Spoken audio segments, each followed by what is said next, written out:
بسم اللہ الرحمن الرحیم. السلام علیکم. یہ آپ کا اپنا ڈیجیٹل پلیٹ فارم ہے. میں طارق متین ہوں.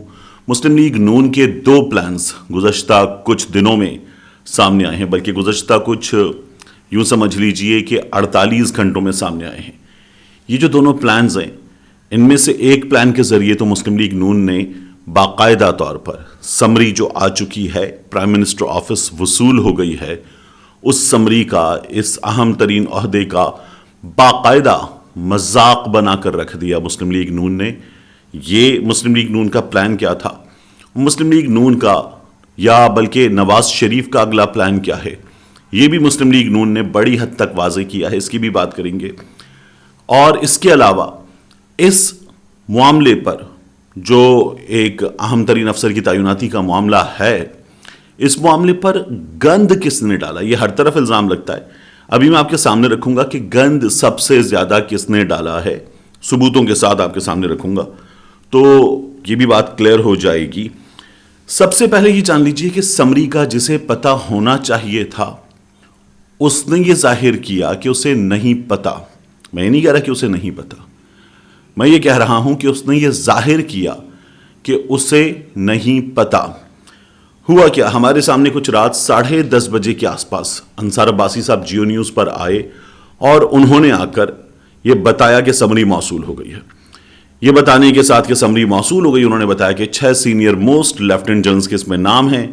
جنرل عاصم صاحب کا نام ہے اس میں، جنرل ساحر صاحب کا نام ہے، جنرل زرباز صاحب کا نام ہے اس سمری میں، جنرل نعمان صاحب کا نام ہے، جنرل فیض حمید صاحب کا نام ہے، جنرل محمد عامر صاحب کا نام ہے. یہ جو نام ہیں یہ بالکل وہی ہیں جو باقر سجاد سید صاحب نے اپنی سٹوری میں who will be next army chief اس سٹوری میں لکھے تھے. تو اب ایک یہ سمری موصول ہو گئی اور یہ پرائم منسٹر آفس موصول ہو گئی. خواجہ آصف صاحب رات کچھ 10:15 بجے تک جیو نیوز پر یہ بتا رہے تھے کہ سمری موصول نہیں ہوئی. رات 10:15 بجے تک خواجہ آصف صاحب بتا رہے تھے کہ سمری موصول نہیں ہوئی. انصار عباسی صاحب نے اس کے چند لمحوں کے بعد جیو نیوز پر ہی آ کر یہ بتا دیا کہ سمری مل گئی ہے. خواجہ آصف صاحب وزیر دفاع ہیں اور سیکرٹری دفاع ان کے نیچے ہیں، اور ان کے نیچے پھر یہ عہدہ ہے. اب جی ایچ کیو سے سمری وزارت دفاع پہنچی، سیکرٹری دفاع کے دفتر پہنچی، اور سیکرٹری دفاع کے دفتر سے سمری وزیر اعظم آفس پہنچ گئی. تو اس کا مطلب ہے کہ یا تو خواجہ آصف صاحب کو نہیں پتا یا خواجہ آصف صاحب کو نہیں بتایا گیا. ان دو باتوں کے سوا تو کوئی مطلب اس کا نہیں ہو سکتا. تو یا تو ایک اہم ترین وزیر کو بتایا نہیں گیا ہے، یا اس نے جھوٹ کہا ہے کہ اسے پتا نہیں ہے، اسے بتایا گیا ہے. جھوٹ کہنے کا مقصد کیا ہے اس کی بھی بات کریں گے. لیکن ہوا یہ کہ پھر تقریباً 12:44 پر آئی ایس پی آر کو اس معاملے پر یہ بتانا پڑا باقاعدہ ٹویٹ کر کے کہ سمری بھیج دی گئی ہے اور سمری میں 6 سینئر موسٹ لیفٹیننٹ جنرلز کے نام ہیں. آئی ایس پی آر کو یہ بتانا پڑا کیونکہ مریم اورنگزیب صاحبہ نے بھی، وزیر اطلاعات نے بھی کہہ دیا کہ نہیں، سمری موصول نہیں ہوئی. تو دو وزراء جو ریلیونٹ موسٹ منسٹر ہیں، خواجہ آصف وزیر دفاع اور وزارت اطلاعات مریم اورنگزیب صاحبہ، یہ کہہ رہے تھے سمری موصول نہیں ہوئی. جبکہ سمری نہ صرف یہ کہ وزارت دفاع میں موصول ہوئی بلکہ وہاں سے آگے ڈسپیچ کر دی گئی سیدھی وزیر اعظم آفس کو، اور وہاں بھی ریسیو ہو گئی. تو سمری پہنچ چکی تھی.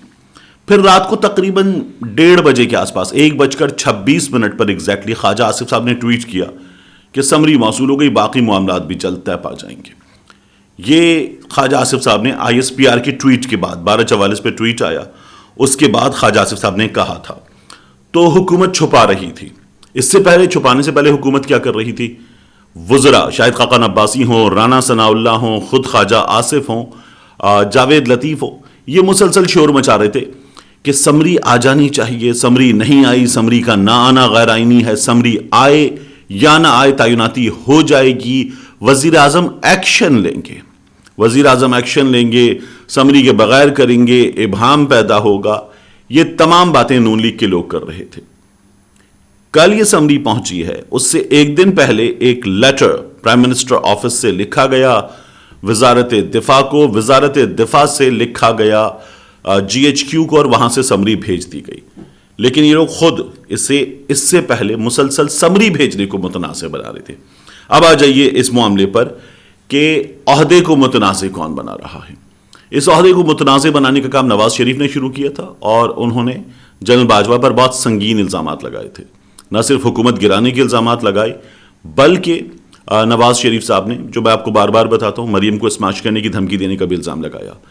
پھر اس عہدے کو متنازع بنانے کا کام مریم نواز شریف نے کیا اور مریم نواز شریف نے باقاعدہ ایک درخواست میں جو عدالت میں لکھ کر دی, جنرل فیض حمید صاحب کو متنازع کر دیا. اس کے بعد مریم نواز شریف نے جنرل عاصم صاحب کا نام لے کر کہ وہ ایک ایماندار آفیسر ہیں, ڈی جی آئی سی کے عہدے پر کام کرتے, عمران خان نے ہٹایا تھا. جنرل عاصم کو, جو اس عہدے کے لیے سمری میں موجود ایک نام ہے, ان کو متنازع کر دیا. پھر اس کے بعد آپ دیکھیے کہ اس عہدے کے لیے یا اس عہدے کو متنازع کیا نون لیگ نے, خرم دستگیر نے, خواجہ سعد رفیق نے, بعض پاکستان پیپلز پارٹی کے لوگوں نے, کہ سال کے آخر میں جو تبدیلی آنی تھی وہ تبدیلی آتی اور اس تبدیلی کے ذریعے عمران خان صاحب ہمیں ٹانگ دیتے.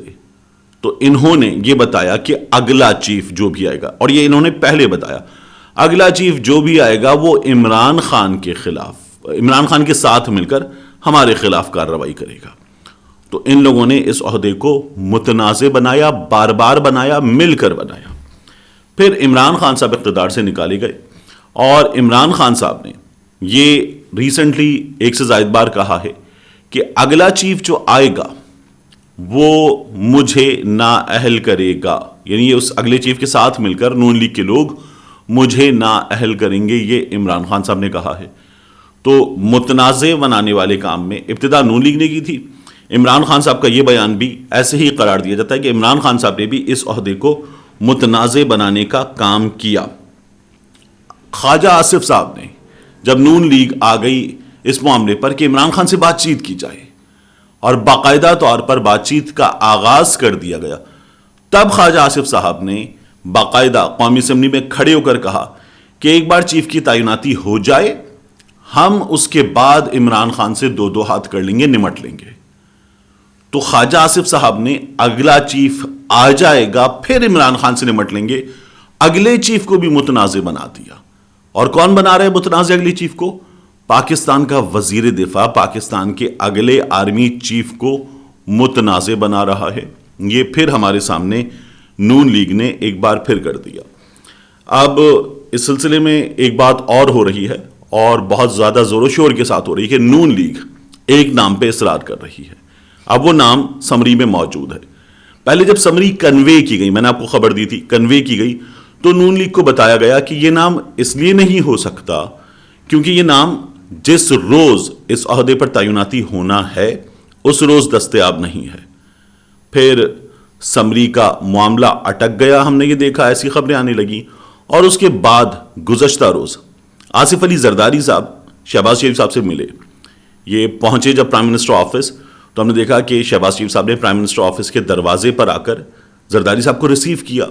کووڈ زدہ دونوں نے سینے پہ ہاتھ رکھا اور ملے. لیکن اس کے بعد کووڈ زدہ شہباز شریف جنہیں اینتونیو گوٹرس سے یا دیگر سربراہان حکومت سے ملتے وقت اپنے ہاتھ پہ قابو نہیں ہوتا, بازو پکڑ لیتے ہیں, ہاتھ پکڑ لیتے ہیں, کمر پہ ہاتھ رکھ کے کھڑے ہو جاتے ہیں, وہی کام شہباز شریف صاحب نے کیا کہ یوں ملنے کے بعد پھر زرداری صاحب کی کمر پہ ہاتھ رکھا اور انہیں گائیڈ کرتے ہوئے اپنے ساتھ لے کر جانے لگے. تو یہ تصویریں آئیں اور کووڈ زدہ آدمی نے یہ کام کر دیا. اب شہباز شریف صاحب نے اجلاس بلا لیا ہے اپنی کابینہ کا. کل صبح یہ اجلاس ہوگا, یا تو آج یہ نام آ جائے گا کیونکہ آج شہباز شریف صاحب نے ایک عشائیہ بلایا ہے. یہ اتحادیوں کا عشائیہ ہے وزیر اعظم آفس میں. اس عشائیے کے بعد نام آ سکتا ہے رات میں کسی وقت, یا یہ نام آ سکتا ہے کل صبح اجلاس کے فوری بعد کسی وقت. فیصلہ کر لیا گیا ہے مسلم لیگ نون کی جانب سے, یہ بتایا جا رہا ہے. سمری آئی ہے, سمری میں ایک پیپر ہے کہ یہ نام ہے اور اس کے بعد ان سب کی پرسنل فائل ہے جسے ڈوزیئر کہا جا رہا ہے.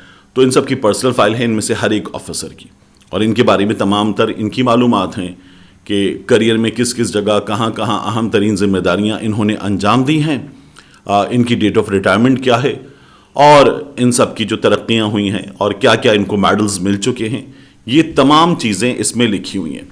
ایک بحث اور ہو رہی ہے، یہ بھی مسلم لیگ نون سے جڑے صحافی کر رہے ہیں.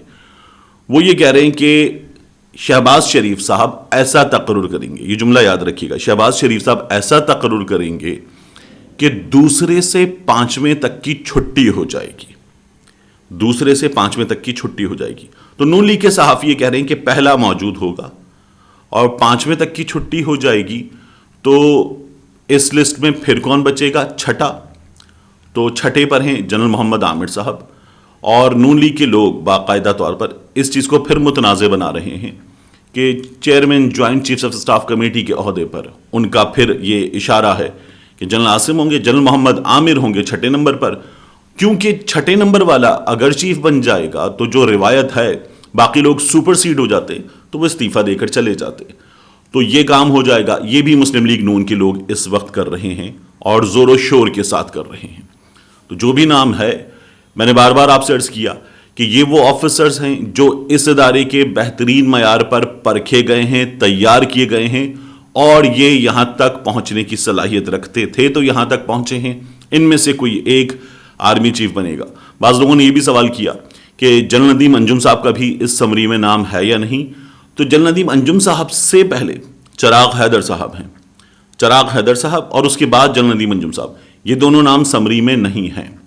تو یہ مسلم لیگ نون کے لوگوں نے کہا اسمبلی کے باہر سے بھی نام ہو سکتا ہے، لیکن نام یہ بتا دیا گیا ہے کہ سمری میں سے ہوگا. اور اس کے بعد بعض ماہرین قانون نے کہا ہے کہ ممکن ہے معاملہ عدالت میں جائے. تو یہ بھی ہمارے سامنے ایک سچویشن ہے. بہرحال اس عہدے کو متنازع بنانے کا کام اب بھی حکومت کر رہی ہے، حکومت سے وابستہ لوگ کر رہے ہیں، مسلسل کر رہے ہیں. عمران خان صاحب نے تو اپنے ترجمانوں کو بھی کہہ دیا ہے کہ اس معاملے پر بیانات سے گریز کیا جائے. اب دیکھیے کیا بنتا ہے. نام ہمارے سامنے آ جائے گا، جو ہوگا انشاءاللہ اللہ تعالیٰ بہتر کرنے والا ہے. ملتے ہیں انشاءاللہ آپ سے اگلی ویڈیو میں.